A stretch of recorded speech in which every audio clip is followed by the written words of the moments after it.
At exactly 3:52 a.m. on June 8, 2024, DEA agent Daniel Cortez heard Janet Morrison's footsteps echoing down the corridor toward the evidence vault. Her service weapon was already drawn, safety off, finger on the trigger.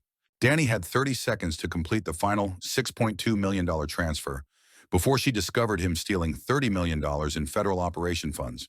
The containers beside him held training props instead of real money. 6 months of investigation and 5 previous heists, totaling $32.4 million, hung in the balance. The laptop screen showed 97% complete as Janet's voice cut through the silence. "Danny, I know you're in there.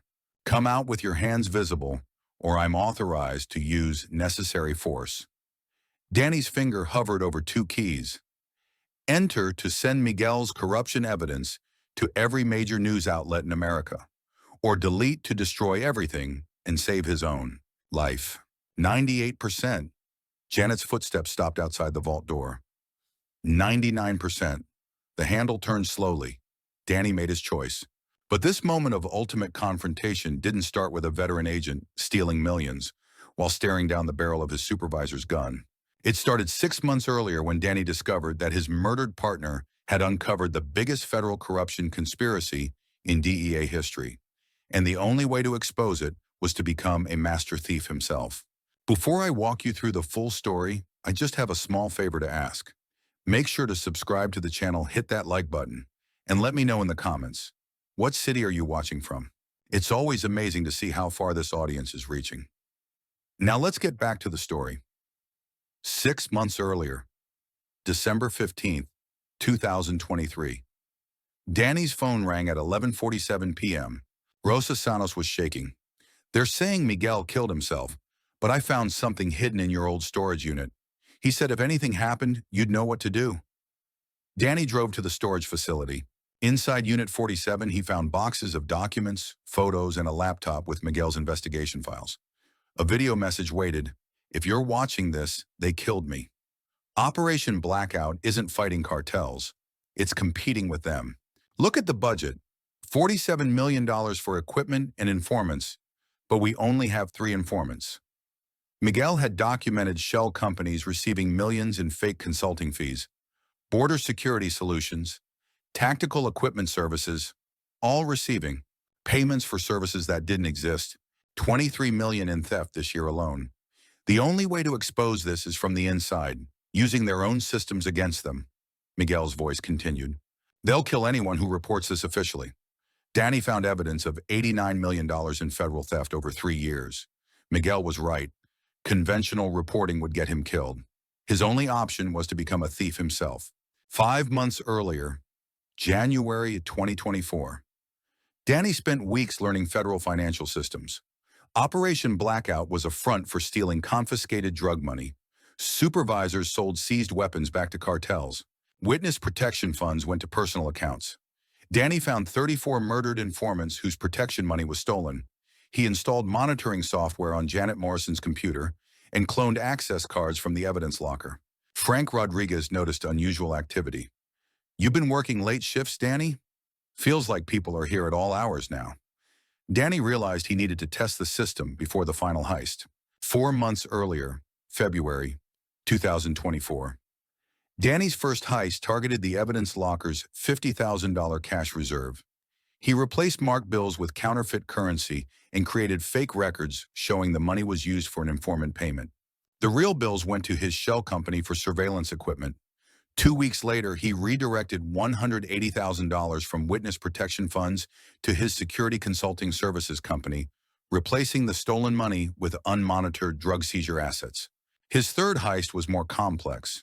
Danny manipulated asset forfeiture records to transfer seized cartel vehicles to his shell company, then sold them through legitimate dealers for $340,000. Each heist taught Danny more about federal systems and increased his confidence. But Janet Morrison was running security diagnostics and finding traces of unauthorized access. 3 months earlier, March 2024. Danny's fourth heist targeted federal grant money, $670,000 meant for police departments. He redirected the funds to his law enforcement training solutions company, creating fake training records and certificates. By now, Frank Rodriguez was documenting suspicious activity. Danny, your name keeps appearing in access logs. I need to understand what's happening. Danny made a crucial decision to trust Frank, showing him Miguel's evidence. Frank's reaction was immediate. Jesus Christ, Danny. Our own agents are stealing money meant to protect families? Frank agreed to provide cover and maintain logs that would serve as evidence later. But pressure was increasing. Rosa called with news that men had approached her house, threatening Sofia if they didn't stop investigating Miguel's death. 2 months earlier, April 2024. Danny's fifth heist targeted international cooperation funds during the 4 a.m. to 8 a.m. banking dead zone. He redirected $1.2 million meant for Mexican federal police to his international security consultants company, creating fake embassy communications and foreign agency invoices. Janet Morrison identified Danny as her primary suspect. Frank Rodriguez fed Danny information about Janet's investigation, disabling her monitoring software during routine maintenance. Rosa Santos called with desperate news. Men were watching Sofia's school and making threats. The corrupt agents were tying up loose ends. Danny learned about Operation Blackout's final phase, a $30 million transfer scheduled for June 8th. This was his last chance to strike decisively. 1 month earlier, May 2024. The final month before Operation Blackout was intense preparation. Danny mapped the federal financial system and created 6 shell companies for his final heist. $30 million broken into 6 operations targeting different federal systems. Janet Morrison planned to arrest Danny during the operation, positioning tactical teams and new monitoring equipment. Frank Rodriguez provided intelligence about security preparations. Rosa Santos revealed that strangers had approached Sofia at school, threatening her if the investigation continued. Danny realized Miguel's family was living on borrowed time. On June 7th, Danny intercepted Janet's communication ordering lethal force. He knew it was a trap, but his only chance to save Miguel's family and expose the truth. The heist, June 8th, 2024, 2:30 a.m. Danny entered the federal evidence facility using his legitimate credentials, knowing it might be the last time he walked through doors he had passed through for 35 years. The building was eerily quiet, operating with minimal weekend staff, but Danny could sense the tension in the air. Janet Morrison's people were here, waiting for him. At 2:36 a.m., Danny activated security delay protocols using emergency override codes he had memorized months earlier. The override was designed for national security emergencies, situations where normal security procedures might interfere with critical operations. Danny's use of the codes would trigger alerts, but the alerts would be delayed by 45 minutes, just enough time to complete his mission. The evidence vault contained $30 million in cash, bonds, and electronic funds designated for Operation Blackout's final phase. The money was supposed to be transferred at 6 a.m. for a massive weapons purchase, the largest sting operation in DEA history. Danny had less than 4 hours to steal the money and upload the evidence before federal tactical teams arrived. At 2:43 a.m., Danny began the most complex theft in federal law enforcement history. Stage 1 began with equipment purchases through the General Services Administration procurement portal. Danny's Tactical Solutions International Company received $4.5 million for advanced surveillance technology. The purchase orders were perfect. Night vision systems that existed but were immediately classified as lost in shipping, communication equipment that was delivered to non-existent addresses, and vehicles that were transferred to other operations before anyone could verify their existence. Stage 2 targeted the Federal Law Enforcement Training Center's database. Danny's Federal Training Institute received $6.2 million for providing specialized counter-narcotics training to 200 agents. Danny had spent weeks creating fake attendance records, instructor certifications, and course materials. The training appeared to have occurred at facilities in Virginia, Georgia, and New Mexico, with agents from multiple agencies receiving certifications in advanced surveillance techniques. Stage 3 was the most morally complex. $5.8 million diverted from the confidential asset management system for informant payments. Danny justified this knowing that corrupt agents routinely killed informants after stealing their protection money. The money went to his intelligence asset management company, supposedly maintaining a network of confidential sources across the southwest border region. At 3:05 a.m., Stage 4 encountered its first complication. International banking restrictions blocked the $7.3 million transfer to Danny's Global Security Partners company. The money was designated for international cooperation, but automated systems flagged the weekend transfer as unusual. Danny had anticipated this problem and immediately rerouted the funds through emergency backup systems that bypassed international banking protocols. At 3:18 a.m., Frank Rodriguez's security patrol discovered evidence of unusual network activity. Multiple federal financial systems were processing large transfers simultaneously, far beyond normal operational parameters. Frank immediately called Danny. "They're coming. Janet's people are mobilizing. You've got maybe 30 minutes before this place is surrounded." Danny was managing 6 complex operations simultaneously, each requiring different passwords, protocols, and documentation. Stage 5 required accessing the Federal Information Technology Acquisition Reform System to transfer $3.7 million to his Advanced Analytics Solutions company for data analysis software and criminal intelligence databases that existed only as empty file folders on a server. At 3:25 a.m., automated systems attempted to alert Janet Morrison about multiple large transfers, but Danny's security delay protocols suppressed the alerts. The system was designed to prevent premature notification during sensitive operations, and Danny exploited this feature to buy additional time. Stage 6 was the final transfer, $2.5 million to Crisis Response Logistics for immediate operational support during high-priority missions. This money provided Danny with liquid cash for emergencies and unexpected expenses. But Danny wasn't just stealing money. While executing the financial transfers, he was simultaneously uploading terabytes of evidence to secure servers around the world. Miguel's investigation files, financial records documenting $89 million in federal corruption, murder evidence, and international money laundering documentation were being transmitted to 67 news organizations, congressional oversight committees, and international law enforcement agencies.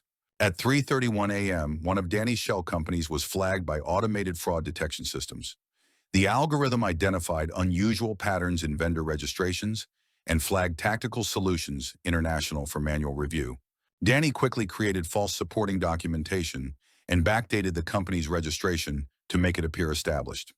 The physical aspect of the theft was equally complex.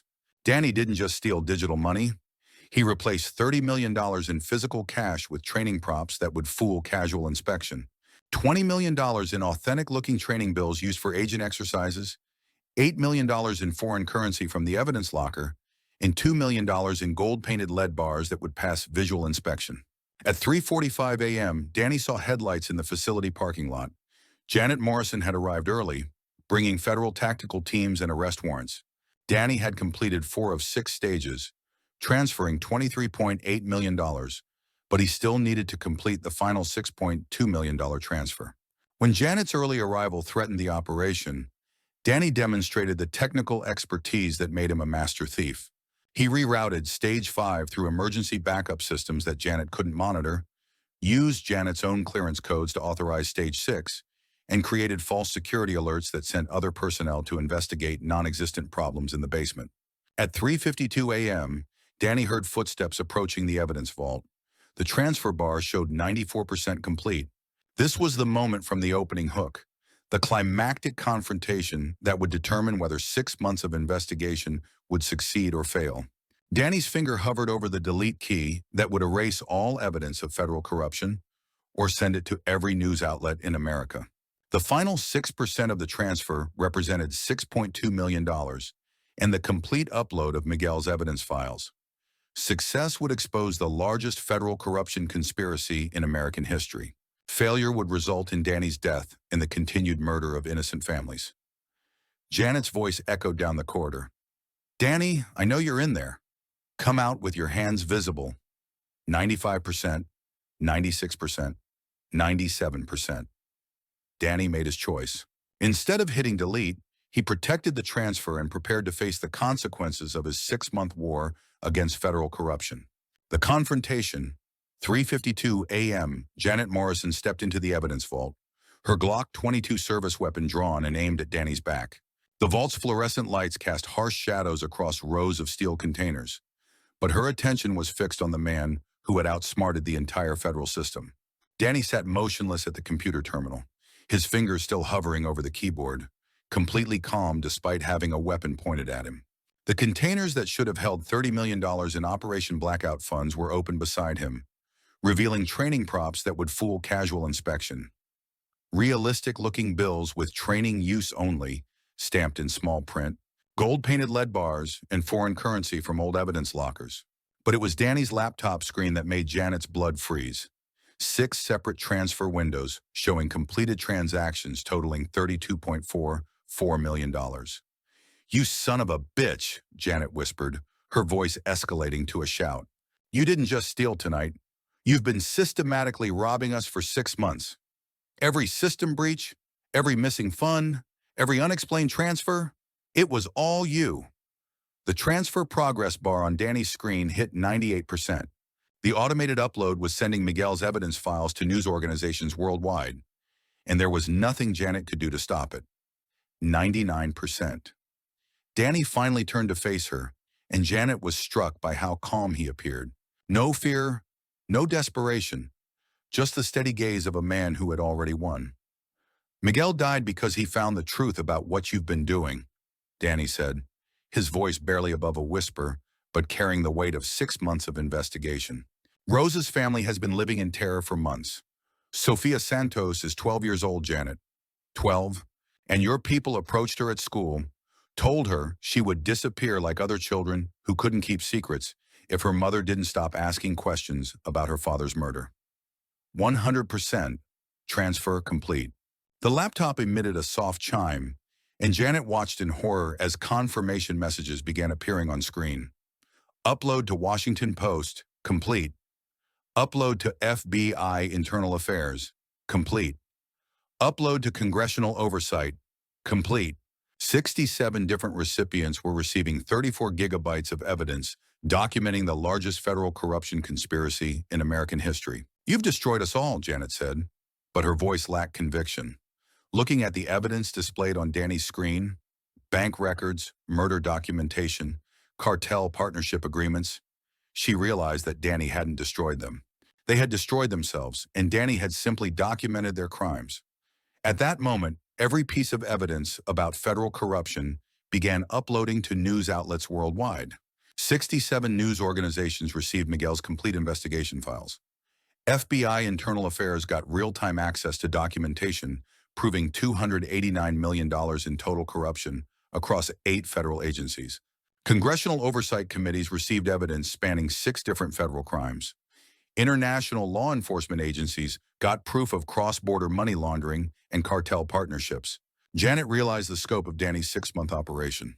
Each of his previous thefts had targeted different corruption networks. The evidence locker theft had exposed agents selling confiscated drugs back to cartels. The witness protection theft revealed families abandoned to die when their safety funds were stolen. The asset forfeiture theft showed vehicles being sold back to the same criminals they were seized from. The grant money theft exposed fake training programs that existed only on paper. The international fund theft revealed foreign bribery schemes, and now Operation Blackout documented the ultimate conspiracy. "You thought I was just a thief," Danny said, finally turning to face Janet. "But I was building a case. Every time I stole your money, I copied your files. Every shell company I created gave me access to deeper corruption. Every transfer I made funded the investigation that's about to destroy all of you." Janet could have killed Danny. Her weapon was drawn and she had authorization to use lethal force. But it was too late. Everything was already transmitting across encrypted networks to recipients around the world. Killing Danny wouldn't stop the evidence from reaching journalists, prosecutors, and congressional investigators. Instead, Janet slowly lowered her weapon and provided the final piece of the puzzle.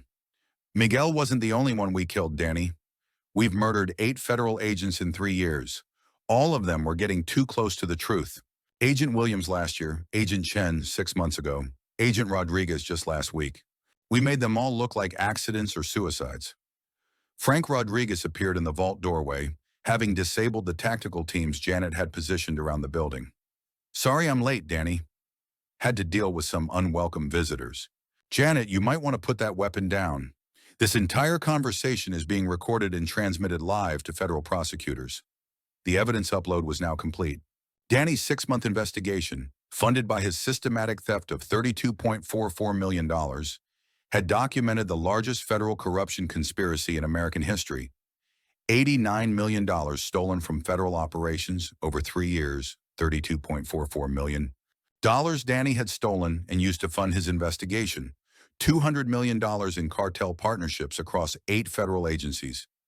34 informants and 8 federal agents murdered to protect various criminal schemes, international drug money laundering, operations in 12 countries, complete corruption of federal evidence handling, witness protection, and asset forfeiture systems. Janet Morrison sat down heavily, realizing her career and freedom were over.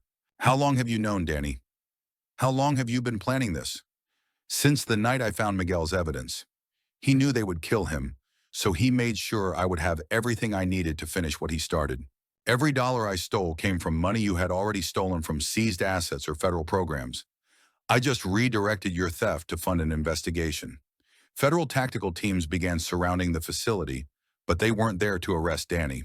The uploaded evidence had triggered an immediate response from FBI internal affairs, congressional oversight committees, and federal prosecutors. Arrest warrants were being issued for dozens of federal agents across multiple agencies. Danny stood up and faced Janet directly. Miguel's final message said the only way to expose this was to become the enemy to defeat the enemy. I became a thief to catch thieves. I used your methods against you. And now the families you've murdered are going to get justice. Frank Rodriguez was monitoring federal communications on his radio. Danny, federal prosecutors are offering you full immunity in exchange for testimony. Rosa Santos and her family are being taken into protective custody. And there's something else. They found Agent Sarah Chen alive. She wasn't killed. She was in deep cover investigating the same conspiracy Miguel uncovered. As they walked out of the evidence vault, Danny realized that his 6-month transformation from federal agent to master thief to whistleblower was complete. But the real work was just beginning. The aftermath, June 8th to December 2024. Within 6 hours of Danny's evidence upload, the story became the biggest federal corruption scandal in American history. News outlets across the country led with headlines that would define the next year of American politics. Federal agent conducts $32 million undercover investigation. Veteran DEA agent's 6-month theft. Spree exposes massive corruption. The thief who saved America. How stolen money funded the investigation of the century. The complexity of Danny's case created intense public debate. He had clearly stolen federal money, but he had used that money to expose crimes that threatened national security. Legal experts struggled with the precedent. Could theft be justified if it exposed greater theft? Would prosecuting Danny silence future whistleblowers? Would granting him immunity encourage federal employees to steal money for investigations? The scope of Danny's evidence forced unprecedented congressional response. The Senate created special committees for each of the 6 corruption areas Danny had exposed: evidence handling, witness protection, asset forfeiture, federal grants, international cooperation, and Operation Blackout itself. The House scheduled emergency hearings on federal theft, murder, and international conspiracy. The Justice Department faced complete restructuring after proof of systematic corruption reaching the highest levels of federal law enforcement. Federal prosecutors offered Danny a deal that had never been granted before: complete immunity for theft in exchange for testimony against the entire corruption network. The agreement included witness protection for Danny and the Santos family, full pension restoration, and federal whistleblower compensation totaling $2.8 million. Rosa Santos' story became a symbol of the human cost of federal corruption. Her husband had been murdered for investigating crimes, her family had been threatened with death, and her 12-year-old daughter had been targeted by federal agents who were supposed to protect innocent people. When Rosa testified before Congress, her words became the most quoted statement of the entire investigation. "My husband died fighting for truth. Agent Cortez risked everything to finish Miguel's work. But the real heroes are the families who lost loved ones because corrupt agents stole money meant to protect them. Give them justice, not just headlines." Janet Morrison's cooperation proved crucial to exposing the full scope of the conspiracy. Her detailed testimony revealed 3 years of systematic murder, theft, and international crime involving federal agents across multiple agencies. Janet served 3 years in federal prison under a plea agreement, then worked as an unpaid consultant helping other agents report corruption without fear of retaliation. Frank Rodriguez became a key witness whose detailed logs provided crucial evidence corroborating Danny's investigation timeline. His 15 years of service as evidence supervisor had given him unique insights into the corruption, and his decision to trust Danny proved essential to the success of the investigation. Frank was promoted to head of DEA evidence security and implemented new protocols that became the standard for protecting whistleblowers and maintaining federal accountability. The trials began in September 2024 and continued for over a year. 23 federal agents were arrested on racketeering charges. DEA supervisors were indicted for murder and conspiracy. FBI officials faced corruption charges. ATF supervisors were charged with weapons trafficking. Immigration and Customs Enforcement agents were indicted for human trafficking and money laundering. The convictions were swift and decisive. 17 federal agents received life sentences for murder and racketeering. 6 agents received sentences ranging from 20 to 40 years for corruption and conspiracy. Total financial recovery exceeded $400 million in seized assets, recovered funds, and criminal penalties. Emergency legislation was passed requiring real-time oversight of all federal operation funds, independent investigation of agent and informant deaths, criminal penalties for officials who steal witness protection money, and mandatory protection for federal whistleblowers. The Cortez protocols became standard procedure for federal financial transparency and corruption investigation. But the most important outcome was the protection of families like the Santos family. Using recovered funds, 156 informant families received proper protection and relocation services. The federal witness protection system was completely restructured to prevent future theft of safety funds. New oversight ensured that families who risked everything to help federal agents would never again be abandoned when corrupt agents stole their protection money. International impact was equally significant. Danny's evidence exposed corruption in 12 countries, leading to arrests of foreign officials and the restructuring of international law enforcement cooperation agreements. Drug enforcement agencies worldwide faced unprecedented scrutiny, and new protocols were established to prevent federal agents from partnering with the cartels they were supposed to be fighting. Justice and redemption. December 2024. Despite death threats from remaining corrupt agents and their cartel partners, Danny testified for 6 days before congressional committees and federal prosecutors. His testimony, combined with Miguel's evidence and Janet's cooperation, provided the foundation for convicting 67 federal agents across multiple agencies and recovering $400 million for legitimate federal operations. The personal cost to Danny was significant. 35 years of federal service ended with his transformation from respected agent to master thief to federal whistleblower. His pension was initially suspended during the investigation, his security clearance was revoked, and he faced potential prosecution for theft. But the immunity agreement and congressional recognition eventually restored his benefits and provided federal protection for the rest of his life. Professional vindication came when Danny retired with full honors and federal recognition. His pension was restored at $8,500 monthly, reflecting his service sacrifice and whistleblower compensation. He received the Presidential Unit Citation for exceptional courage and the Congressional Gold Medal for exposing federal corruption. The Cortez method became standard training for federal corruption investigation, taught at law enforcement academies across the country. Rosa Santos and her family received permanent protection and new identities funded by recovered assets.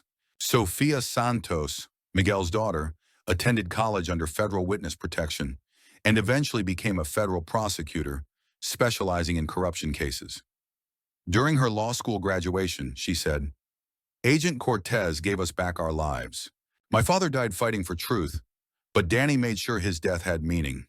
The system impact extended far beyond individual cases. Federal drug enforcement was completely transformed, with all operation funds monitored in real time and informant families having direct access to protection services. Agent compensation was reformed to reduce corruption temptation, and new oversight prevented the systematic theft that had characterized federal law enforcement for decades. Danny's decision to move to Argentina reflected his need for peace after 6 months of living as a federal fugitive while conducting his investigation. Using his federal pension and recovered funds, he established personal security training for rural families, teaching farmers how to protect themselves from violence without relying on corrupt local authorities. He spoke fluent Spanish, lived quietly in a small town near the Andes, and found the peace that had eluded him during his final years of federal service. The memorial established in Miguel's honor became a symbol of honest federal service. Located at DEA headquarters in Washington, the memorial read, Agent Miguel Santos died fighting for truth. Agent Daniel Cortez lived to finish the fight. But the inscription that meant the most to Danny was added later by Rosa Santos.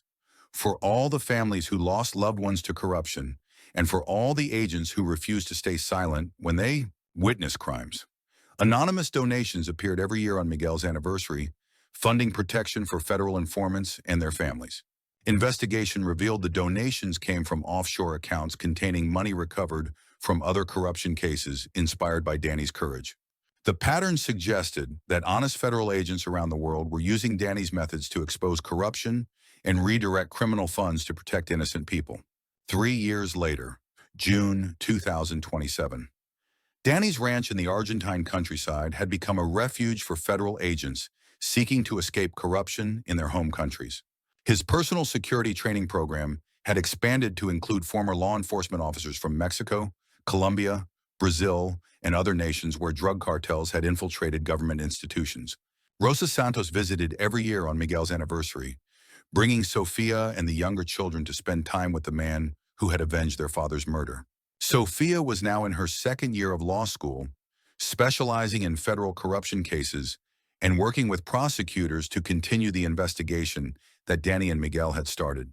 "Do you think Papa would be proud of what we've accomplished?" Sofia asked during her visit in June 2027. Danny smiled, looking out over the mountains where he had found peace after decades of federal service. "Miguel always said the badge doesn't make you a hero. Standing up for what's right does. I think he would be proud that his investigation saved so many families." But Danny's story had one final chapter that would redefine everything he thought he knew about Miguel's death and his own 6-month investigation. On December 15th, 2027, exactly 4 years after Rosa Santos called Danny with news of Miguel's suicide, Danny received an encrypted message through channels he had established for federal whistleblowers around the world. The message contained a single line: "The storage unit was just the beginning. Check your old apartment mailbox. A friend who never left." Danny flew back to El Paso for the first time since his retirement. The apartment building where he had lived during his final years of federal service was still standing, though under new management. In his old mailbox, Danny found a key and an address for another storage unit, one he had never seen before. Inside the new unit, Danny found surveillance equipment, recording devices, and video files dating back 5 years. But the most shocking discovery was a series of recordings made after Miguel's supposed death. Video surveillance showing Miguel meeting with federal prosecutors, coordinating with FBI internal affairs, and planning the investigation that would eventually expose the corruption network. The final video file was dated just 1 week earlier. Miguel Santos, older and graying but very much alive, looked directly into the camera. "Danny, if you're watching this, it means the investigation is complete and it's safe for me to come out of witness protection. My death was the only way to protect my family and give you the evidence you needed to expose the corruption. We knew that conventional reporting would get us both killed, so we created a plan that would force you to become the investigator we needed." Danny's hands were shaking as he realized the scope of what Miguel had orchestrated. The storage unit, the evidence, Rosa's phone call, even the timing of Operation Blackout. Everything had been planned to force Danny into a position where he would have no choice but to steal federal money and use it to fund the investigation. "You did exactly what I hoped you would do, partner. You became the greatest federal whistleblower in American history, but you were never alone. I've been watching, coordinating with prosecutors, and making sure you had the protection you needed." The revelation reframed Danny's entire understanding of his 6-month transformation from federal agent to master thief. He hadn't been conducting a solo investigation. He had been part of a sophisticated operation planned by Miguel and federal prosecutors to expose corruption that couldn't be investigated through conventional means. Miguel's final message contained an address in El Paso and an invitation to meet in person for the first time in 4 years. The reunion, December 20th, 2027. Danny drove to the safe house address, his mind reeling. Miguel Santos opened the door, older and graying but unmistakably alive. The two men embraced without words. "I'm sorry, Danny," Miguel said. Sorry for letting you think I was dead, but it was the only way to protect my family and give you the motivation to finish what we started. Miguel explained the operation they had unknowingly conducted together. Federal prosecutors had approached him before his supposed death, offering witness protection in exchange for cooperation. But they needed someone inside who could access federal systems without suspicion. They wanted me to recruit you, but I knew you would never agree to steal federal money. You're too honest. So we created a situation where you would have no choice. Miguel's fake death had been orchestrated with prosecutors, complete with forged reports. Rosa's call was scripted, though she didn't know Miguel was alive. The storage unit evidence was real, but prepared to motivate Danny's investigation. We knew if you believed I was murdered for investigating corruption, you would finish my work. The prosecutors monitored your investigation from the beginning, but let you proceed because you were building a case conventional investigators couldn't construct. The final revelation? Danny, the corruption you exposed was just one part. There are similar operations in every major federal agency. What you did is being replicated by undercover investigators across the government. The final statistics of Danny's investigation remain staggering even after the truth was revealed. $32.44 million stolen across 6 operations, $289 million in federal corruption exposed across 8 agencies, 487 informants and families protected with recovered funds, 67 federal agents convicted across multiple agencies, corruption exposed in 12 countries, and 23 new federal laws passed for transparency. But the most important statistic was never officially recorded. 0 federal agents murdered by corruption networks since Danny's investigation began. The exposure of systematic murder within federal law enforcement had ended the practice of killing honest agents and informants to protect criminal conspiracies. Daniel Cortez returned to Argentina with the knowledge that Miguel Santos was alive and that his investigation had been authorized from the beginning. But he also returned with the satisfaction of knowing that his 6 months as a master thief had transformed federal law enforcement forever. The memorial at DEA headquarters was updated with new text. Agent Miguel Santos died to corruption, lived for justice. Agent Daniel Cortez became a thief to catch thieves. Together, they saved American law enforcement. Anonymous donations continued appearing annually on Miguel's supposed anniversary, but now Danny knew their true source. Federal prosecutors using recovered criminal assets to fund protection for honest agents and informants worldwide. The Cortez method became required training at every federal law enforcement academy, teaching agents how to identify corruption, gather evidence without alerting criminals, and use unconventional methods when conventional investigation would fail. But the most important lesson was simpler. Sometimes you have to become the enemy to defeat the enemy. 5 years after Operation Blackout, federal corruption cases had decreased by 87%. International law enforcement cooperation had been restructured to prevent cartel infiltration. Witness protection systems had been reformed to ensure that families who risked everything to help honest agents would never again be abandoned to criminals. But the greatest legacy of Danny's investigation was personal. Miguel Santos's children grew up knowing their father was a hero who had faked his death to expose corruption, and Danny Cortez retired knowing he had conducted the most successful federal investigation in American history. The agent who stole $32 million to expose $289 million in corruption became the most complex and successful federal crime story ever documented.